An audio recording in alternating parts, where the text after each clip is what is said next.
दिल्ली में cyber arrest का एक बड़ा मामला सामने आया, जहां पर ग्रेटर कैलाश 2 में एक डॉक्टर दंपत्ति जो अमेरिका से वापस आया था, वो भी इस सपने से कि वो भारत में आकर बच्चों की सेवा करेंगे, लेकिन साइबर के तमाम जो अपराधी हैं इन्हें डिजिटल अरेस्ट करते हैं। हमारे साथ खुद डॉक्टर इंदिरा तनेजा हैं, जिनको फिलहाल 14 दिन तक डिजिटल अरेस्ट रखा गया।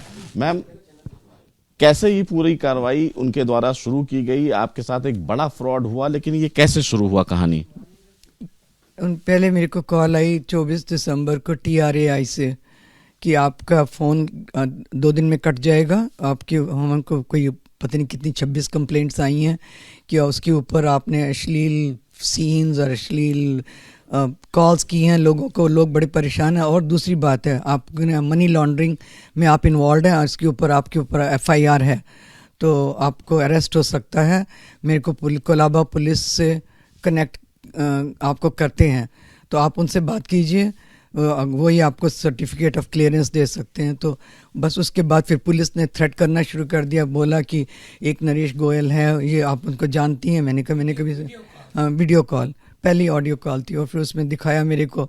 मैंने कहा I don't know who Naresh Goyal is. मैंने कभी आप जेट एयरवेज में, जेट एयर में काम करता है, नारा है, ये सब ऐसी और फिर उसके बाद आप ये बड़ा ज़बरदस्त केस है नेशनल डिफेंस का, और आप उसमें सस्पेक्ट हैं, आपने इतनी मनी लॉन्ड्रिंग की है, ये किया वो किया। मैंने कहा मैंने कुछ भी नहीं किया। मैंने कहा आपका जो नंबर भी है, आपने जो नंबर उन्होंने दिया है वो नंबर भी मेरा नहीं है, तो आप कैसे कह सकते हैं? तो फिर पुलिस ने फिर शुरू कर दिया सारा एक्सप्लेन करना कि अगर आपने किसी को भी लीक किया, आपकी लाइफ पे थ्रेट, आपके हस्बैंड की लाइफ, हम कौन है घर में? मैंने कहा मैं, और आपको बॉम्बे आना पड़ेगा, आप अरेस्टेड, आपका अरेस्ट वारंट्स है। तो मैंने कहा नहीं, मैं फिर मेरे से सुप्रीम कोर्ट का लेटर लिखवाई कि मेरी रीज़न क्या है, मैं क्यों नहीं आ सकती। लेटर वही भेजते थे आपको? नहीं, वो लिखवाते थे लेटर, और उसमें सारा जो SSA के जो अकाउंट्स, तो और उस लेटर सुप्रीम कोर्ट को लिखो कि मैं क्यों की रीज़न है। ओके, हम आपको हेल्प कर सकते हैं, आपको क्लैरिफिकेशन पर आपको आपका अपना अकाउंट्स जो हैं सारे पूरे 1-1 रुपए तक का वेरिफिकेशन देना पड़ेगा, नहीं तो वो फ्रीज़ हो जाएगा।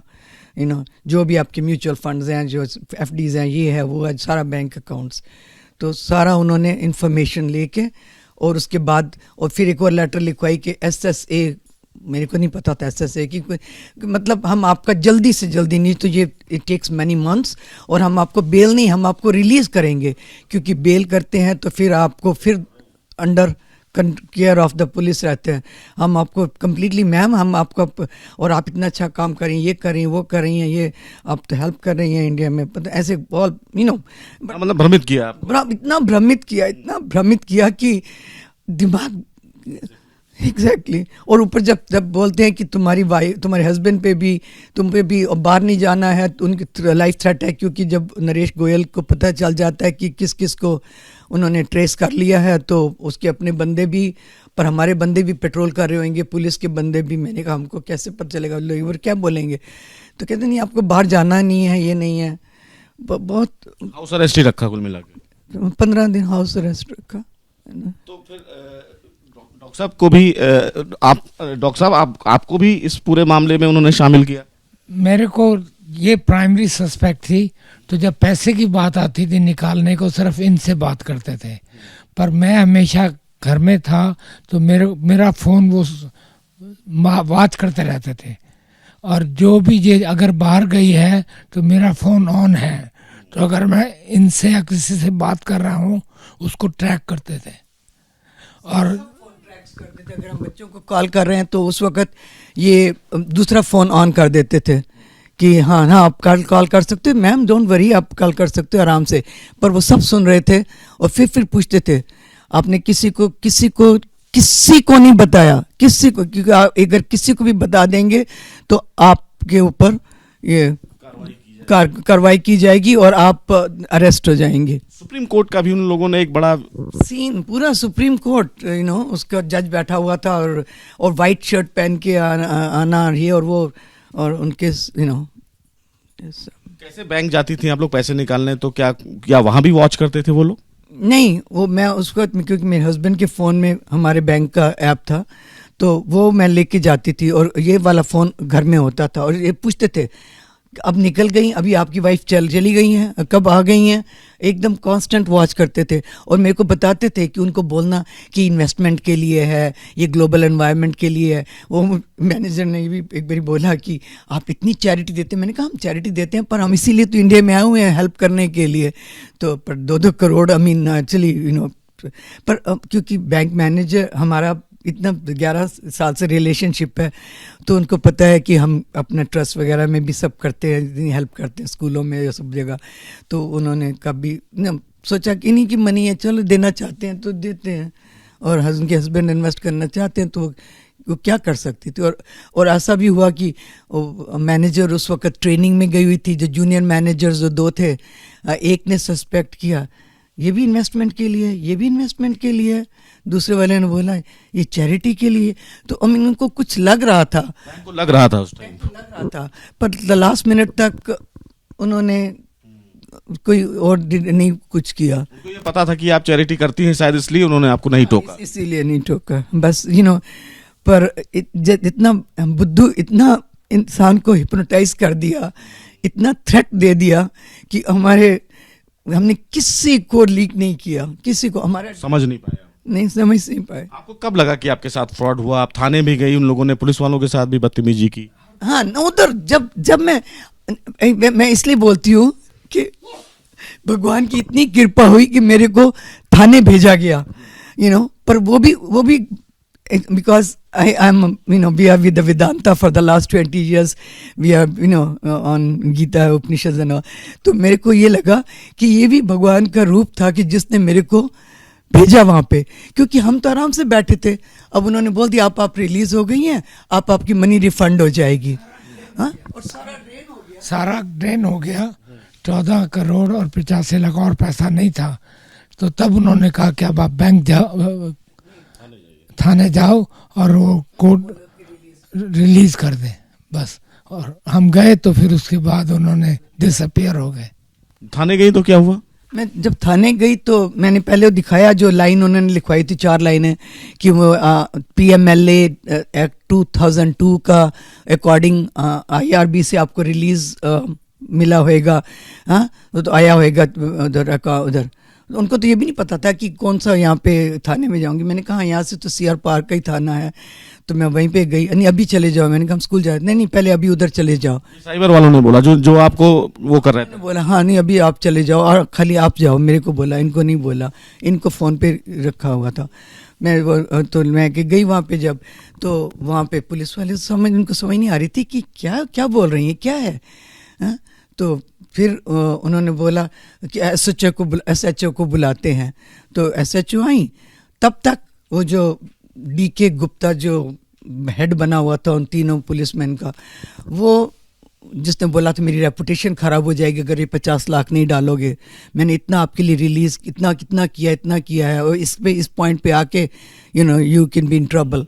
तो फिर अगले दिन जब मेरे को सुबह 8:30 बजे मैं गई उधर, तो जैसे ही SHO के साथ वो बंदा तो गायब हो गया, DK गुप्ता। ये जो दूसरा बंदा आया, इसको हमने कभी सुना नहीं था, और बड़ा बदतमीज, उसकी कोई फोटो नहीं, कुछ नहीं, और इतनी उसने बदतमीजी की SHO के साथ कि मैं बता नहीं सकती। मैं सुन के मैंने कहा आप कौन हैं, आप बताइए तो सही आप कौन हैं, क्योंकि हमारी तो हमेशा बात DK गुप्ता या उनसे होती थी। और DK गुप्ता तो उसका एक्सीडेंट हो गया, वो मर गया। वो मैंने कहा सुबह तक तो मेरी बात हुई है, नहीं उसका कत्ल हो गया, पता नहीं क्या।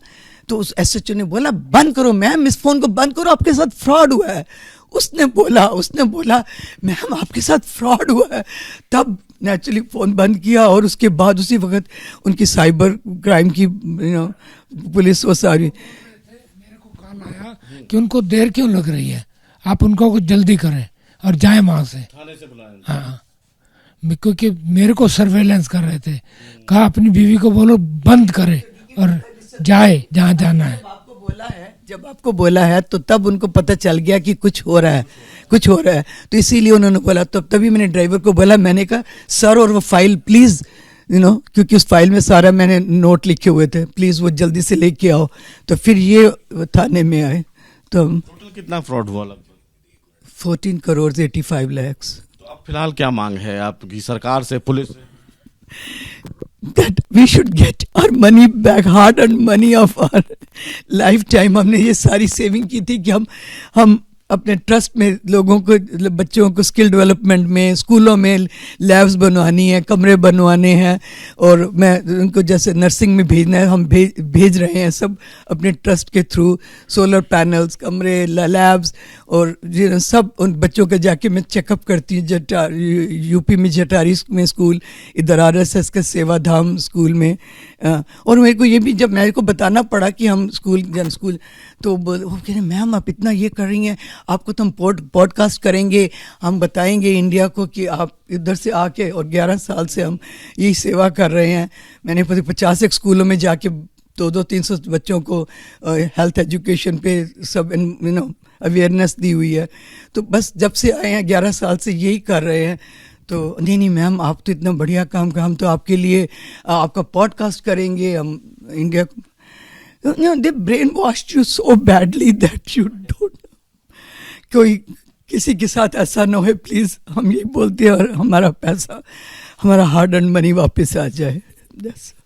सीधे तौर पर देखिए, ये ऐसे बुजुर्ग दंपत्ति डॉक्टर्स थे जो अमेरिका से भारत आए और गरीब बच्चों और स्कूलों में लोगों का भला करना चाहते थे, लेकिन जितनी कमाई थी उन पूरे पैसे को साइबर अरेस्ट के द्वारा फिलहाल ठगों ने ठगा। और अब फिलहाल इस पूरे मामले में दिल्ली पुलिस ने FIR दर्ज करके जांच शुरू कर दी है। लेकिन बड़ा सवाल यही है कि साइबर अरेस्ट के इस पूरे वारदात को देखें तो किस तरह लोगों को ब्रेन वॉश करते हैं और अपने आप में पूरा जो गाढ़ी कमाई होती है वो फिलहाल इस तरह के दंपतियों को शिकार बनाकर कहीं ना कहीं पूरा पैसा हड़प लेते हैं। बहरहाल अब इस पूरे मामले में दिल्ली पुलिस जांच को लेकर आगे बढ़ रही है। जी, एक बात आपको बताती हूँ कि परसों जब रात को शाम को 4 बजे के बाद कनेक्ट नहीं हो रहा था और मैंने उनको लिख रही थी, तो उन्होंने बोला, जब मेरे से बात हुई सुबह, हाँ नहीं वो कल साइबर अटैक हुआ था तो उसमें भी वर बिजी हो।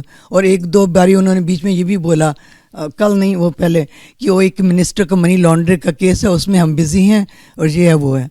It looked all very sincere और I respect army, I respect police, really I respect them।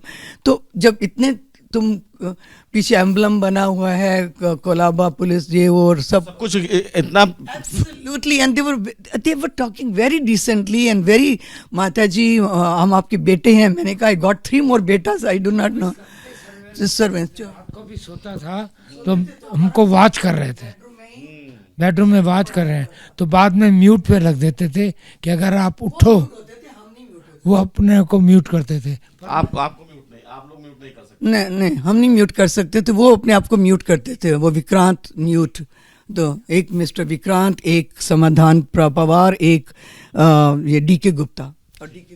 तो सीधे तौर पर दिल्ली पुलिस इस पूरे मामले में जांच कर रही है। देखना है दिल्ली पुलिस इस पूरे मामले का खुलासा कब करती है। लेकिन बड़ा सवाल यही है कि ग्रेटर कैलाश में ये धोखाधड़ी का बेहद सनसनीखेज और चौंकाने वाला मामला है। वीडियो जर्नलिस्ट राजेश कुमार के साथ सुशील पांडे, AVP न्यूज, दिल्ली।